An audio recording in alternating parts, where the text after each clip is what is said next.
بسم اللہ الرحمن الرحیم۔ درس نمبر 14، قرآن مجید کی تفسیر نبی کریم صلی اللہ علیہ وسلم کی احادیث مبارکہ سے۔ یقیناً قرآن مجید حضور صلی اللہ علیہ وسلم پہ نازل ہوا۔ آپ علیہ الصلاۃ والسلام نے جہاں اس کے الفاظ امت تک پہنچائے، اس کا معنی اور اس کی مراد کو بھی امت تک نبی کریم صلی اللہ علیہ وسلم سے بہتر کوئی نہیں پہنچا سکتا اور نہ سمجھا سکتا ہے۔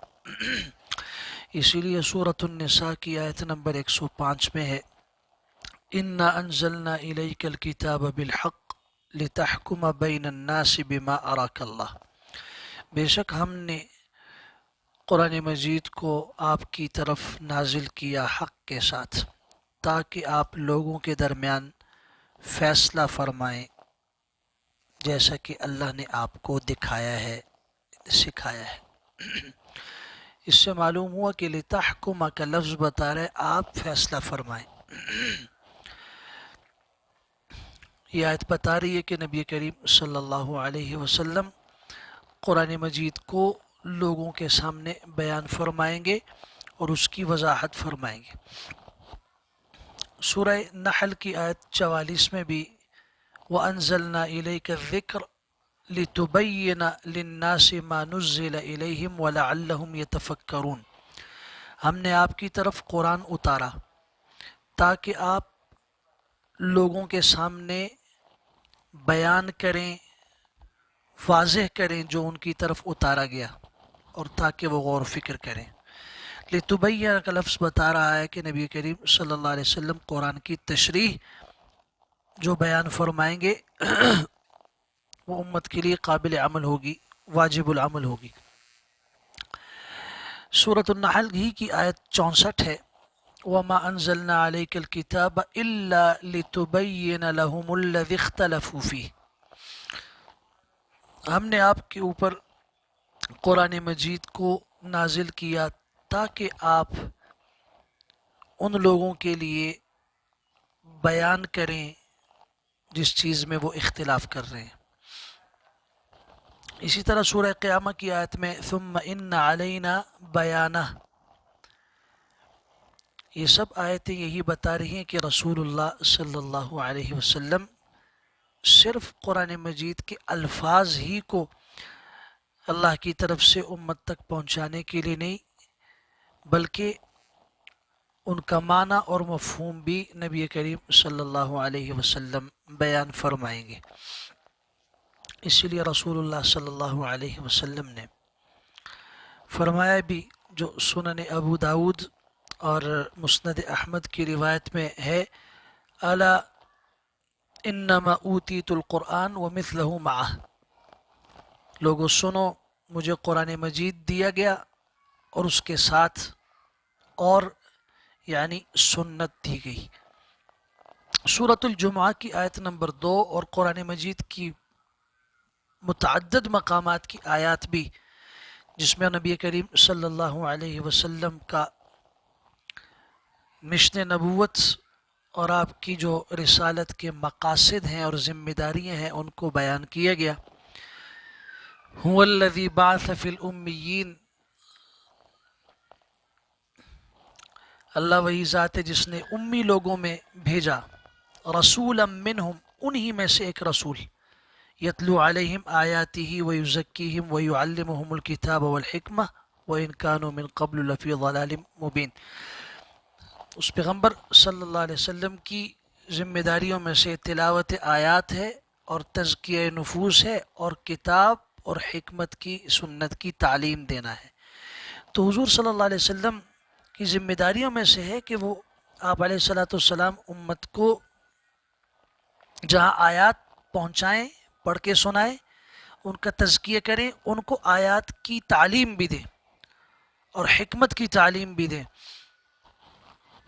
اسی لیے حضرت معاذ بن جبل رضی اللہ تعالیٰ عنہ کو جب رسول اللہ صلی اللہ علیہ وسلم نے یمن کی طرف بھیجا تو آپ علیہ السلام نے ان سے پوچھا تھا کہ معاذ بما تقضی، تم فیصلہ کیسے کرو گے؟ انہوں نے فرمایا تھا کہ کتاب اللہ سے کروں گا۔ نبی کریم صلی اللہ علیہ وسلم نے سوال کیا کہ اگر کتاب اللہ میں تمہیں نہ ملے، اب یہ نہیں فرمایا کہ کتاب اللہ میں نہ ہو، ہے لیکن تمہیں نہ ملے، تمہاری رسائی وہاں تک نہ ہو، تو فرمایا کہ پھر نبی کریم صلی اللہ علیہ وسلم کی سنت کے ذریعے فیصلہ کروں گا۔ فرمایا اس میں بھی نہ ملے تو کہا اجتہد برأیی، میں اپنی رائے سے پھر اجتہاد کروں گا۔ مقصد یہ تھا کہ قرآن و سنت کی روشنی میں جو بات مجھے میری سمجھ میں آئی وہ فیصلہ کروں گا۔ تو آپ علیہ السلام نے اللہ کی حمد و ثنا بیان فرمائی اس موقع پر، اور فرمایا الحمدللہ الذی وفق رسولہ بما یرضی بہ رسولہ، تمام تعریفیں اس اللہ کے لیے ہیں جس نے اپنے پیغمبر کے قاصد کو توفیق عطا فرمائی اس چیز کی جس سے اللہ کا پیغمبر اور رسول خوش ہے۔ بہرحال قرآن مجید کی تفسیر کا دوسرا درجہ وہ قرآن مجید کی تفسیر نبی کریم صلی اللہ علیہ وسلم کی احادیث نبویہ سے ہے، لیکن یہاں شرط یہ ہے کہ جس حدیث سے ہم قرآن کی تفسیر کر رہے ہیں وہ حدیث صحیح ہو، سند کے اعتبار سے اس میں کوئی کمزوری نہ ہو، وہ ضعیف نہ ہو، موضوع اور من گڑت نہ ہو، اس میں کسی قسم کی ایسی خرابی نہ ہو جس کی وجہ سے حدیث قابل اعتبار ہی نہ رہے، یہ شرط ہے۔ پھر ہم یہاں مختصر سمجھنے کی کوشش کرتے ہیں مثالوں کے ذریعے تاکہ بات اچھے طریقے سے سمجھ میں آئے کہ حدیث کے ذریعے جو قرآن کی آیت کی تفسیر کی جائے گی اس کی پھر 3 صورتیں ہیں۔ یا تو وہ حدیث قولی ہے، یعنی رسول اللہ صلی اللہ علیہ وسلم کا فرمان ہے، یا وہ عملی ہے، نبی کریم صلی اللہ علیہ وسلم کا عمل ہے جو قرآن کی تفسیر کر رہا ہے، یا وہ تقریر ہے۔ تقریر کا مطلب یہ ہوتا ہے کہ رسول اللہ صلی اللہ علیہ وسلم کے سامنے کسی نے کچھ کہا یا کیا، آپ علیہ السلام خاموش رہے، یہ اس بات کی دلیل ہے کہ وہ ٹھیک تھا، ورنہ نبی کریم صلی اللہ علیہ وسلم کبھی بھی اس پر خاموش نہ رہتے۔ پہلی قسم ہوئی کہ قرآن مجید کی آیت کی تفسیر حدیث قولی کے ساتھ کی جائے، یعنی نبی کریم صلی اللہ علیہ وسلم کے فرمان سے کی جائے۔ اس کی مثال دیکھیے، قرآن مجید سورہ یونس کی آیت نمبر 26 ہے، للذین احسنوا الحسنى وزیادہ، جن لوگوں نے احسان کیا ان کے لیے بھلائی ہے، اور یعنی حسنہ جنت ہے، وزیادہ اور اس کے علاوہ ایک چیز زائد ہے۔ اب یہ زیادہ کیا ہے؟ جنت کے علاوہ اور کون سی چیز ہے؟ اس کی تفسیر ابی حاتم اور تفسیر طبری میں ہے، حضرت ابو موسیٰ اشعری اور ابی بن کعب رضی اللہ تعالیٰ عنہما کی روایت ہے، نبی کریم صلی اللہ علیہ وسلم نے زیادہ کی تفسیر فرمائی ہے اللہ تبارک و تعالیٰ کے دیدار سے، کہ جنت اور اللہ کا دیدار یہ زیادہ سے مراد ہے۔ صحیح مسلم میں بھی اسی طرح ہے، حضرت صہیب رضی اللہ عنہ کی روایت سے کہ پھر حجاب کھول دیا جائے گا اور اہل جنت اپنے رب کی طرف نظر اٹھا کر جو لذت اور خوشی محسوس کریں گے اس سے بڑھ کر انہیں کوئی شے محبوب نہیں ہوگی۔ پھر آپ علیہ السلام نے یہ آیت مبارکہ پڑھی، سورہ یونس کی آیت 26، للذین احسنوا الحسنى وزیادہ۔ دوسری مثال سمجھیے کہ آپ علیہ السلام نے اپنے فرمان کے ذریعے سے قرآن کی آیت کی تفسیر فرمائی، وضاحت فرمائی، وَأَعِدُّوا لَهُم مَّا اسْتَطَعْتُم مِّن قُوَّةٍ، اور ان کافروں کے لیے تیار رکھو جتنی قوت کی تم استطاعت اور طاقت رکھتے ہو۔ اب قوہ سے مراد کیا ہے؟ تو صحیح مسلم شریف میں حدیث موجود ہے، آپ علیہ السلام نے فرمایا الا ان القوة فی الرمی، قوت جو ہے وہ تیر اندازی میں ہے. تو آپ علیہ الصلوۃ والسلام نے قوت کی تفسیر فرمائی. اس کے علاوہ سورہ بنی اسرائیل کی آیت 78 ہے، ان قرآن الفجر کان مشہودا، بے شک فجر کا قرآن وہ مشہود ہے، یعنی اس وقت حاضری ہوتی ہے. سوال پیدا ہوتا ہے کس کی ہوتی ہے؟ تو سنن ترمذی میں حدیث موجود ہے کہ رسول اللہ صلی اللہ علیہ وسلم نے فرمایا تشہدہ ملائکۃ اللیل و ملائکۃ النہار، کہ فجر کی جو قرات ہوتی ہے وہاں رات کے فرشتے بھی حاضر ہوتے ہیں اور دن کے فرشتے بھی حاضر ہوتے ہیں. تو آپ علیہ السلام نے مشہودہ کی تفسیر اپنے زبان مبارک سے قولی طور پر فرمائی.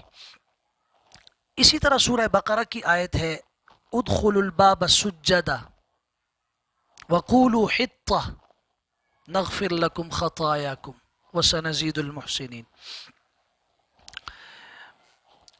کہ اس دروازے سے داخل ہو سجدہ کرتے ہوئے اور حطۃ کہو، ہم تمہاری خطاؤں کو بخش دیں گے اور یقیناً ہم احسان کرنے والوں کے لیے اضافہ کریں گے، بڑھائیں گے.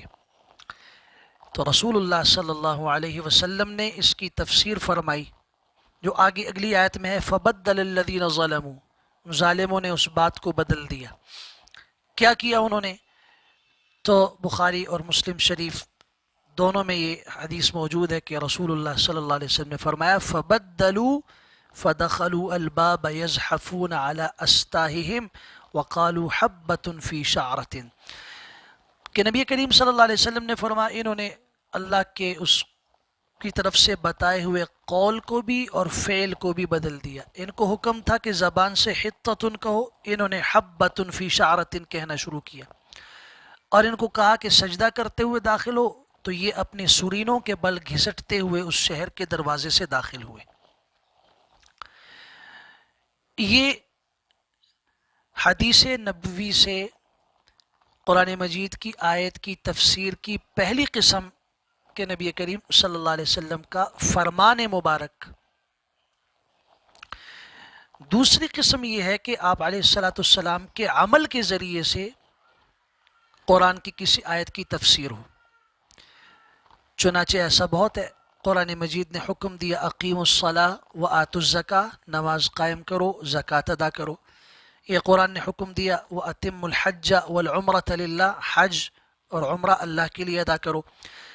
اب اقامت صلاۃ اور ایتاء زکوٰۃ کا حکم تو قرآن میں ہے، اتمام حج اور عمرے کا ذکر تو ہے، لیکن اس کی تفصیل، اس کے ارکان، واجبات، شروط، آداب، طریقہ کار، یہ ساری تفصیلیں نبی کریم صلی اللہ علیہ وسلم نے عمل کے ذریعے سے بتائیں کہ نماز اس طریقے سے پڑھی جائے. صلو کما رأیتمونی اصلی، بخاری شریف کے الفاظ ہیں مجھے جیسے دیکھو اس طرح نماز پڑھو.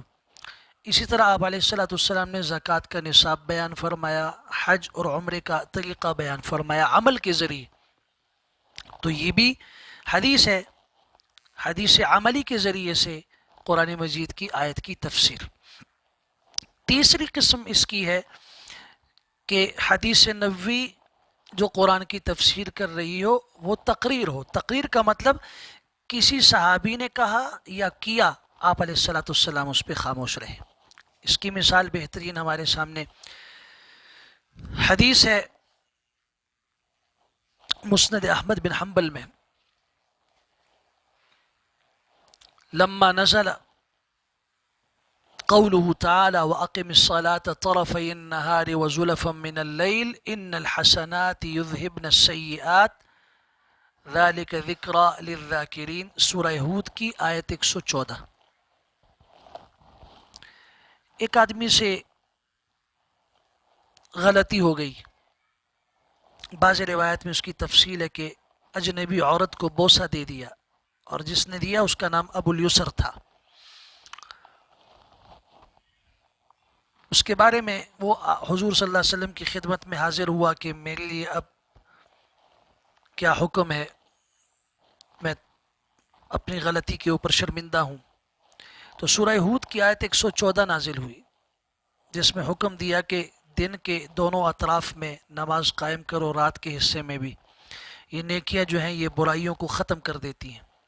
تو وہ شخص آ کے حضور صلی اللہ علیہ وسلم سے کہنے لگا اہی فی خاصہ تن ام فی الناس عامہ، کہ یا رسول اللہ صلی اللہ علیہ وسلم یہ جو آیت نازل ہوئی ہے یہ خاص میرے لیے ہے یا عام ہے لوگوں کے لیے؟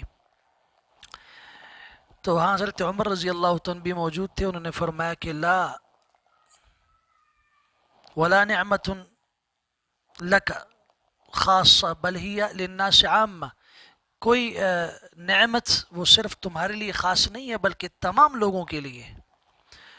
تو یہ حضرت عمر رضی اللہ عنہ نے فرمایا، تو فضحک النبی صلی اللہ علیہ وسلم وقال صدق عمر، آپ علیہ الصلوۃ والسلام اس وقت مسکرائے، ہنسے اور فرمایا کہ عمر نے سچ کہا۔ تو یہ تقریر ہے کہ حضرت عمر رضی اللہ عنہ کی بات کو نبی کریم صلی اللہ علیہ وسلم نے درست کہا۔